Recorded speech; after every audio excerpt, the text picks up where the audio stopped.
Alors le vendredi 26 au WTC, nous avons une manifestation qui nous permettra de regrouper tous les membres de des communautés éducatives de la Guadeloupe, de toutes les écoles. Nous allons ainsi recevoir les personnels au GEC, les personnels d'encadrement, de surveillance, de service, les chefs d'établissement, les parents, les enseignants, les animateurs en pastoral scolaire, les présidents d'OGEC, les appels. C'est-à-dire que toutes les personnes qui sont avec nous au quotidien seront présentes ce jour-là. Alors l'objectif il est double. Dans un premier temps, surtout dans une période un petit peu contrainte, puisque nous avons les contrôles de l'État bien évidemment, nous allons parler de nos libertés. Liberté éducative dans l'enseignement catholique, nos défis, nos perspectives, c'est notre projet, mais également c'est une occasion pour nous de faire en sorte que nos communautés se rencontrent. Nous n'avons pas assez d'occasions où tous ensemble nous pouvons échanger sur ce sujet, nous pouvons partager nos expertises, nos compétences, nos expériences, nos difficultés, et le projet essentiellement c'est ce moment de rencontre.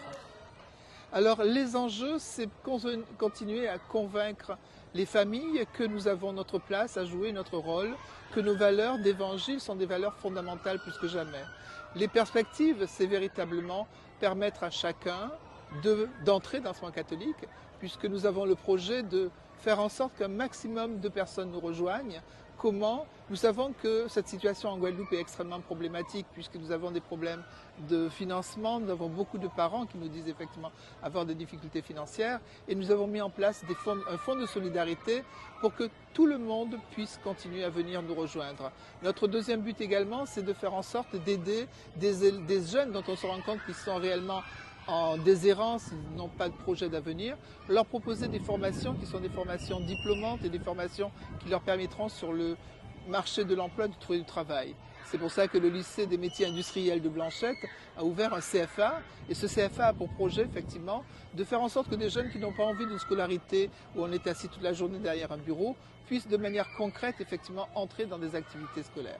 Et pour cela, notre enjeu, notre défi, c'est de faire en sorte également d'aider la Basse-Terre à redémarrer, puisque nous savons les problèmes de dénatalité, nous savons les problèmes effectivement qui sont posés au départ des familles sur la Grande Terre, et pourtant il est fondamental pour nous, et je crois que le département et la région nous rejoignent ce projet-là, il faut rester à Basse-Terre, il faut permettre à Basse-Terre de continuer à vivre. On ne peut pas finalement transformer Basse-Terre dans un lieu qui est un lieu simplement où il ne reste que des jeunes. Donc notre projet, c'est d'implanter des structures d'accueil de jeunes qui vont rester sur Basse-Terre, qui vont habiter Basse-Terre et qui, pourquoi pas, pourront relancer l'emploi sur Basse-Terre. Vous voyez que nous sommes extrêmement ambitieux. Toute personne qui se sent concernée par l'enseignement catholique, soit parce qu'il y est déjà, soit parce qu'il a envie effectivement d'entendre ce que nous avons à dire, toute personne est la bienvenue. Depuis septembre 2024 précisément, j'ai été directrice diocésaine en Guyane l'année précédente une année. Monseigneur Guy Ougou a fait appel à moi pour venir sur la Guadeloupe, puisque je vis en Guadeloupe déjà depuis déjà une bonne dizaine d'années, plusieurs dizaines d'années. Alors, qu'est-ce que c'est que la direction diocésaine?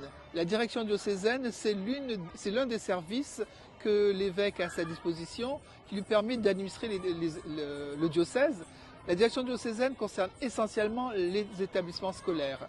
Nous avons la responsabilité de toutes les écoles de l'enseignement catholique, qu'elles soient congréganistes ou diocésaines, et cet accompagnement permet aux chefs d'établissement de trouver un lieu de réponse quand il y a des questions, des difficultés, et cela permet également aux chefs d'établissement de la Guadeloupe, de l'enseignement catholique, de recevoir de manière très concrète les informations qui viennent du secrétaire général, parce que nous sommes inclus dans le réseau national du secrétaire général, de recevoir des informations concrètes et de voir comment nous pouvons les adapter aux réalités de notre territoire. Parce que nos réalités, même si elles sont françaises, elles sont quand même spécifiques.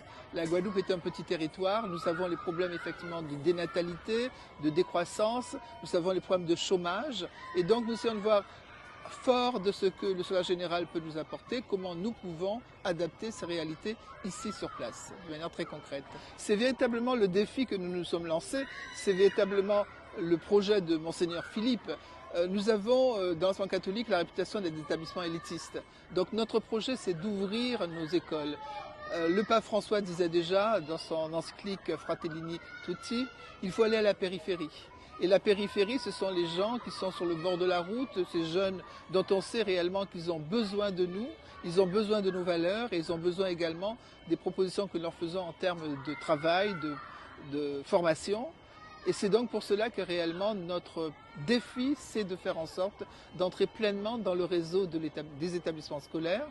Nous sommes partenaires de l'enseignement public, nous ne sommes pas rivaux, nous ne sommes pas en compétition avec eux, nous sommes des partenaires et nous avons nous-mêmes nos propres propositions à apporter. Très bien, merci à vous. Merci.